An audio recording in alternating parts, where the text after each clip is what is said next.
Buenos días, mi nombre es Lorena Gabriela Zapata López, mi número de carnet es 2003 17 34 51. Hoy les vengo a hablar sobre la valoración de la extensión y flexión del tronco.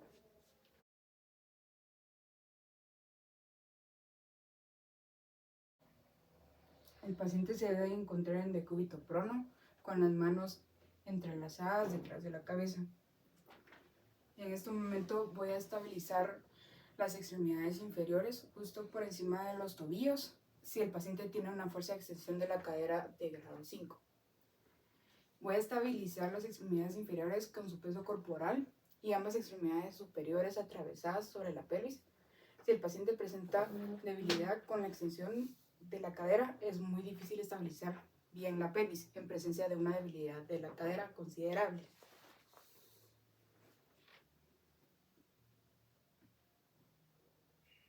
En este momento el paciente lo que está haciendo es extender la columna vertebral hasta que todo el tronco quede levantado de la camilla.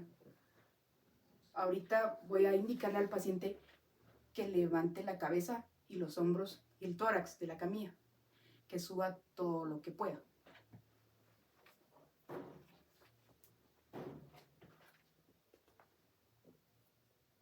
El músculo de grado 5 resiste a modo de tope. El músculo de grado 4 cede ligeramente por una cualidad elástica en el punto final. El paciente con músculos extensores de la espalda de grado 5 puede alcanzar con rapidez la posición final y mantenerla sin mostrar signos de estar realizando un esfuerzo considerable. El paciente con extensores de la espalda de grado 4 puede llegar a la posición final, pero es posible que flaquee o muestre algunos signos de esfuerzo. El paciente se debe encontrar en decúbito prono con la cabeza y la parte superior del tronco fuera de la camilla, desde la línea maxilar aproximadamente. Voy a estabilizar en este momento las extremidades inferiores en los tobillos. En este momento el paciente debe extender la columna torácica hasta alcanzar la horizontal. En este momento le pediría al paciente que levante la cabeza y los hombros y el tórax hasta la altura de la camilla. El grado 5, el paciente es capaz de levantar la parte superior del tronco con rapidez desde la posición flexionada hasta la horizontal o más, con facilidad y sin mostrar signos de esfuerzo. Y el grado 4, el paciente es capaz de levantar el tronco hasta la horizontal, pero con cierta dificultad.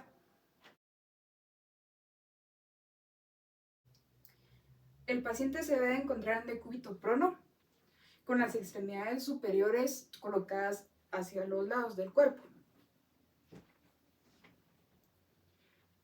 Las extremidades inferiores son estabilizadas por encima de los tobillos. El paciente en este momento debe de extender su columna vertebral, levantando el cuerpo de la camilla de manera que el ombligo se separe de la camilla. Ahorita en este momento le voy a indicar al paciente que levante su cabeza y las extremidades superiores y el tórax de la camilla, todo lo que él pueda. El grado 3, el paciente consigue toda la amplitud de movimiento. El paciente se encuentra en decúbito prono.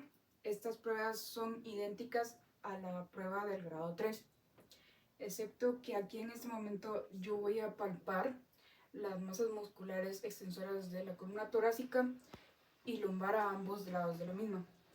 No es posible separar los músculos de manera individual.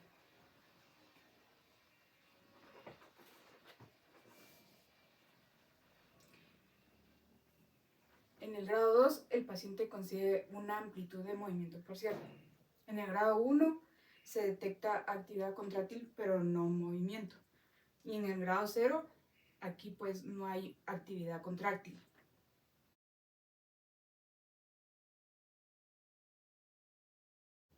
El paciente se debe encontrar de cúbito supino con la punta de los dedos tocando ligeramente la parte posterior de la cabeza.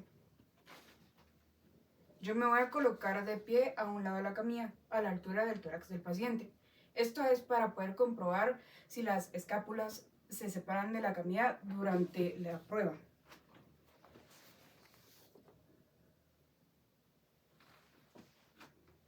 Ante un paciente sin otra debilidad muscular, no es necesario que yo lo toque. Sin embargo, si el paciente tiene unos flexores de la cadera débiles, yo debo de inclinarme con mis antebrazos sobre el paciente para poder estabilizar la pelvis.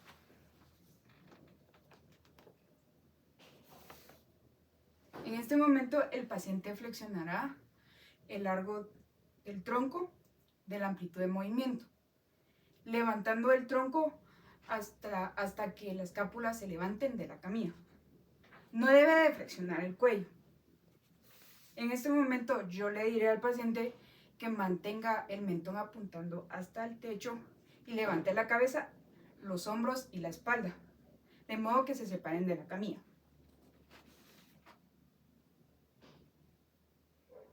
En el grado 5, el paciente debe de conseguir toda la amplitud del movimiento hasta que los ángulos inferiores de las escápulas se levanten de la camilla. Esto quiere decir que el peso de las extremidades superiores van a servir como resistencia.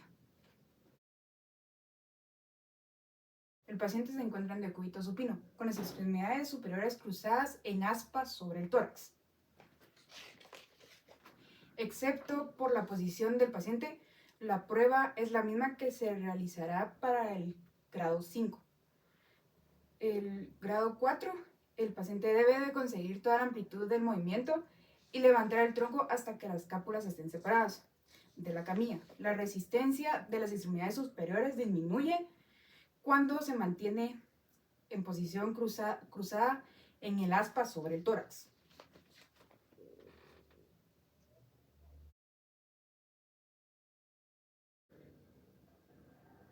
El paciente se debe encontrar el decúbito supino, con las extremidades superiores en extensión completa, por encima del plano del cuerpo. Excepto por la posición del paciente, esta prueba es la misma que se va a realizar en el grado 5. En este momento, el paciente debe de levantar el tronco hasta que los ángulos inferiores de las escápulas estén separados de la camilla. La posición de las extremidades superiores extendidas neutraliza la resistencia al llevar el peso de la misma más cerca de las extremidades superiores.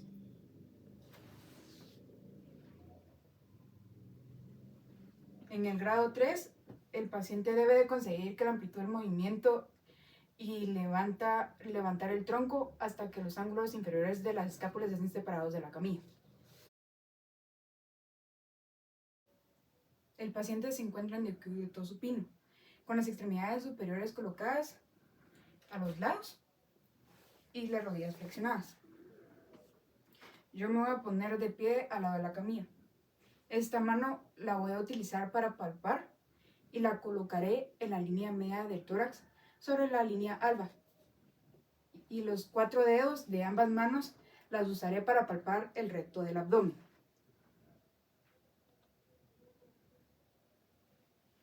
Voy a realizar en este momento las pruebas para los grados 2, 1 y 0 de distintas maneras, para asegurarme de que la actividad contráctil que pueda existir no pase desapercibida. En la secuencia 1 es la elevación de la cabeza. En este momento voy a pedir al paciente que levante la cabeza de la camilla. Si las escápulas no se separan de la camilla, esto se trata de un grado 2. Si el paciente no puede levantar la cabeza, debemos de pasar a la secuencia 2.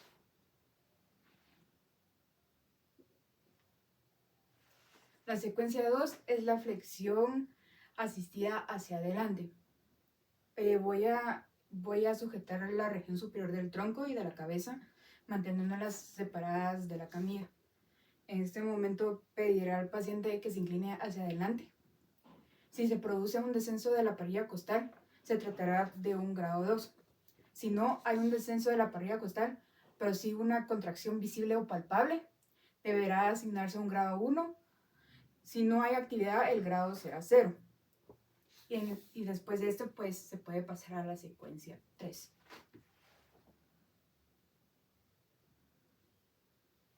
La secuencia 3, en este momento voy a pedir al paciente que tosa.